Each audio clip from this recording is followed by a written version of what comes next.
my vlog, Barlin Luzano. And don't forget like and subscribe. Good morning. Magluluto tayo ng kabsa. Abyat.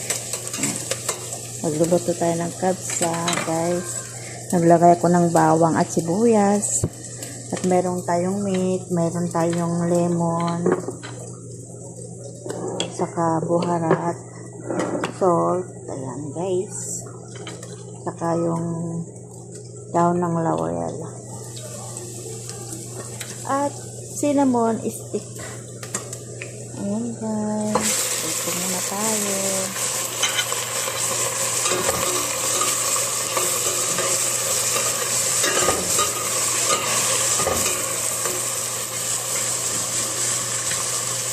Lagay ko na yung mga dahon. Lemon. Salt.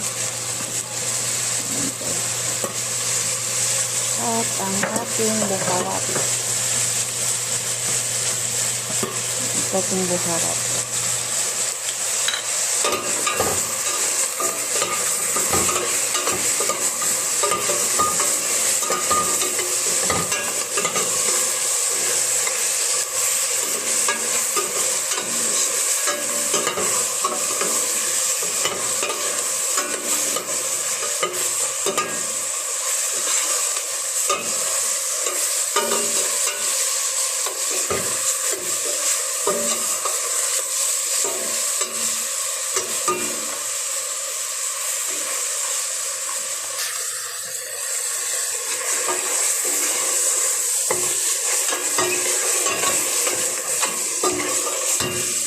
Lagyan na natin ng tubig.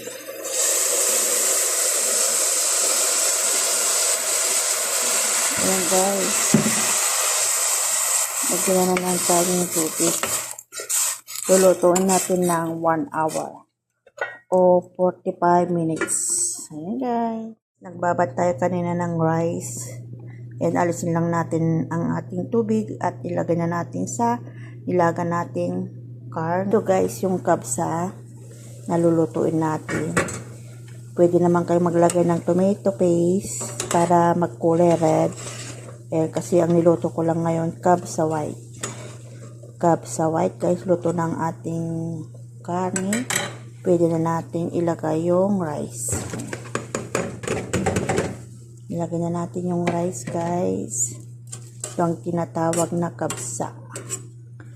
Kabsa white. Kasi hindi ko nilagyan ng tomato. Hindi ako nag-blender ng tomato. Kaya kabsa white ang ating niluto guys. Ayan, lulutuin natin ang ating rice. Pagkatapos maluto yung rice, okay na siya. Takpan natin ulit guys. Ang ating niluto kabsa white. Ayan. Done na siya guys. Thank you for watching. Thank you for watching.